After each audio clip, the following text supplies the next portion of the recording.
You in some ways are the path. It's the way you develop that makes the scenery better. It's the way you are that allows this forest, this treacherous journey that you're going through, allow it to be easy. I feel like recently I've been getting caught up on, how exactly the path is supposed to look. Like, what exactly am I supposed to be doing?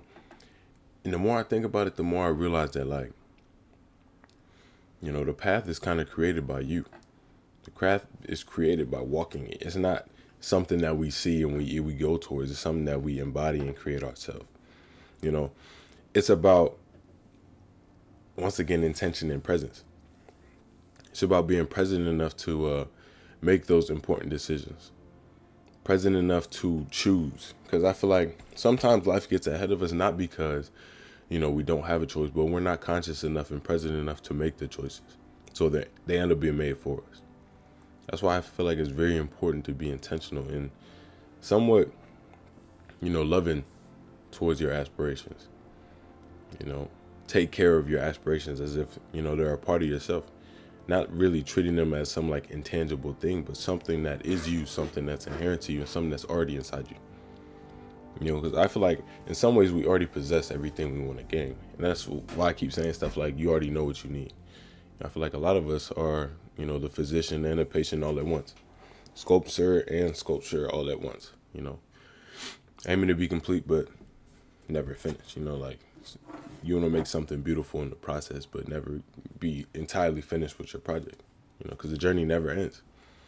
As long as we keep an open mind about things and sort of not take life too personal, but keep making it intimate, it allows you to sort of cultivate your own path and lean it towards whatever you want. It's about having that intent and that strong feeling inside your chest about what you want and actually desiring it, but actually embodying that desire through your action. Not just allowing your dream to be a dream, but something you try to manifest into your reality. That's what I feel like a lot of people don't do. As real as they make it in their mind is as real as they think about it. They make it intangible. They treat their dreams and aspirations like something, oh, I'll be so up if I got that, or just putting it in their mind distant from themselves, not treating them and not feeling it as if they had it now. And that's where I feel like the separation becomes pretty distinct between those who, have stuff and those who don't. I think the first thing that anyone ever possesses in that sense is themselves.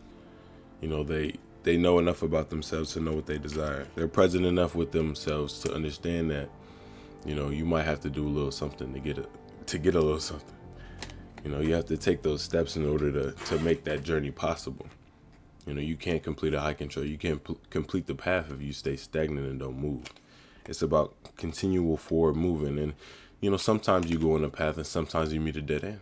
But that just means you change the direction. And I feel like you can't even get to that point unless you make that choice to start moving forward now. It's all about taking that first step. Because that's why I feel like is the hardest, just overcoming that barrier with yourself and allowing your discipline to trickle through your action. Discipline is a choice most of the time, at least in my opinion. The way in which we choose to be disciplined about things is not necessarily characteristic of the thought process that happened before. Like, for example, there's a lot of stuff I do in my daily routine that I'm just like, most of the time, I'm like, I don't even feel like doing it. But I'm going to just do it just because. It's out of self-love and self-care. It's out of care for myself and care for, I don't know, the world and my perspective. I'm going to try to make the most of what I have. I take up space and I'm fully aware. And I just want to utilize that space to the best of my ability. And I think that's what life really is about. Just using your own space to the best of your ability and trying to go somewhere with it. And that's really all that there is to it. Creating your own path isn't about knowing where you're going, but going somewhere. Sometimes you have to run in a random direction and realize you're going the wrong one. You can't just sit outside the woods the whole time and hope to get through. And I think there has to come a point where everyone realizes that, the journey isn't so much an external thing. It's an internal journey. And I feel like it's just a constant battle or conversation with yourself. Learning to understand and cooperate with yourself on a different level. And I feel like once you have yourself in cooperation with yourself, once you're your own companion, in a way, it allows life to be so much more simple. The parts of the world that give you things, the universe hands out a lot. I feel like it's just about learning to appreciate those things, but also realize that the things it's not able to give to you, you have to give to yourself. You have to be there for you enough to keep moving. It's not so easy to do, I guess, just to take nothing and create something. But it's not like you're taking it from nothing. You're taking it from yourself. And I think that's why I keep stressing the importance of like broadening your perspective of yourself. Because the more vast you become, the more you can give to yourself. Sometimes you need to be a sea in order to accept polluted water and not, become polluted water. And I think that's a Seneca quote or something along the lines of that. But essentially, the broader perspective you have on yourself, the more you're able to do. And the less you're able to become connotated, the less you become within people's descriptions and the negativity of the world. Because, if you don't put yourself in a cup, then no one else can. That's why I said, like, all judgment is really self-inflicted. You hear something and you accept it, you agree to it. And, of course, what we agree to and what we allow to be part of ourselves isn't necessarily inherent to us. We could be products of our environment, but as long as we're conscious enough to control it, we have control over how we judge ourselves and how we view ourselves. That's why you gotta, meditate, do whatever you need to do in order to get on top of yourself and find your way back to yourself. I feel like it's really easy nowadays to get caught up behind, at least in my opinion, like your own humility. I feel like sometimes we trick ourselves into thinking we're smaller than we really are. Not out of a sense of like, oh, we should all be big, arrogant, overzealous people. But in a sense that, as individualistic as our paths become, as individuals we are, and as much as we realize that, we create our own path, we don't instill ourselves with enough confidence to actually get to the points we need to get to. It's not necessarily just about believing you can, but feeling that belief and embodying it. I feel like that kind of confidence comes without analysis. And for a while, I was kind of tripped up about it because I didn't know whether or not, it's better to overanalyze the world and have a very intent perspective and intent, focus on the world, or to be so present with yourself that you no longer need to do that type of analysis. And I find that there's perks in each, but I think the most enjoyable life is the life that where you're so present, you fail to acknowledge it. But it's not like you don't have the memory. It's not like you don't have the moment. You were just so within the moment, you didn't have time to analyze it while it happened. You were the analysis. You were everything about the moment. I feel like that's a point where I feel like everyone needs to get to.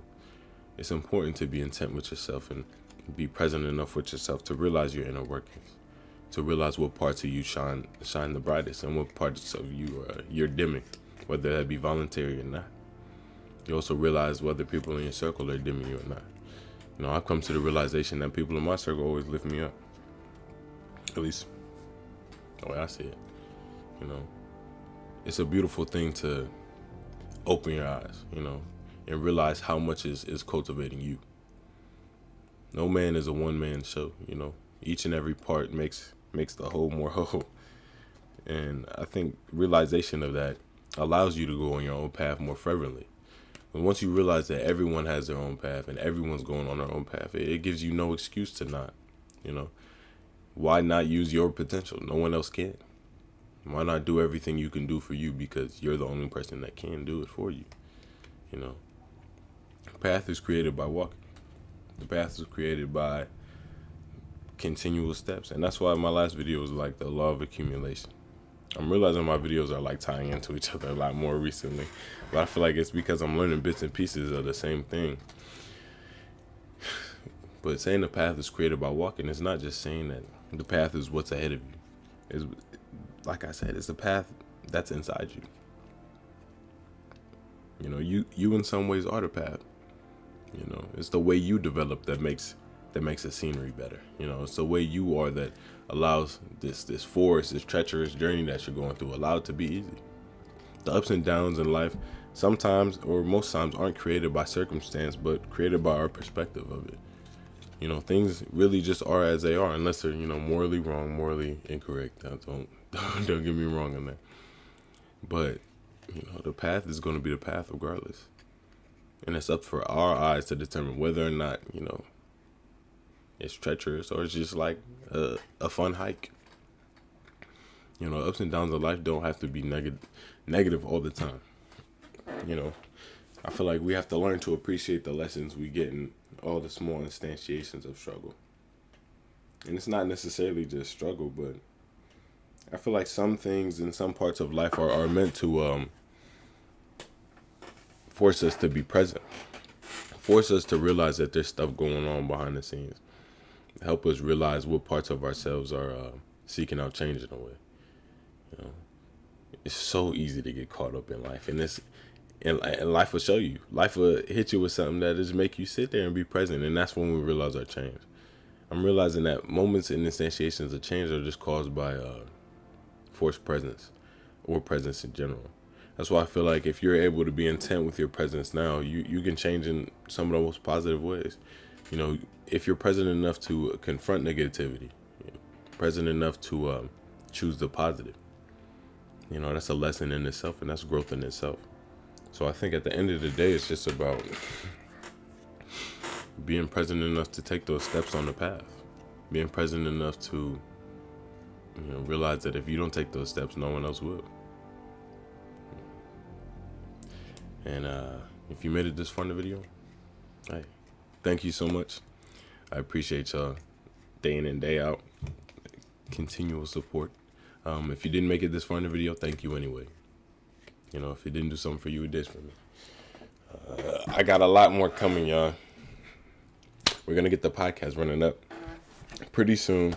I got a couple participants lined up. I got another YouTube collab coming up. Come on now. And it's going to be on my second channel, most likely for the podcast, if not a live stream. But all in all, keep being intentional, y'all. Keep being great. I don't know if I want to bait y'all right now. I won't. I'll talk about something else for real. What Hugh thinks the journey's over is truly lost. What else? Oh, there was one more quote that I wanted to say to y'all.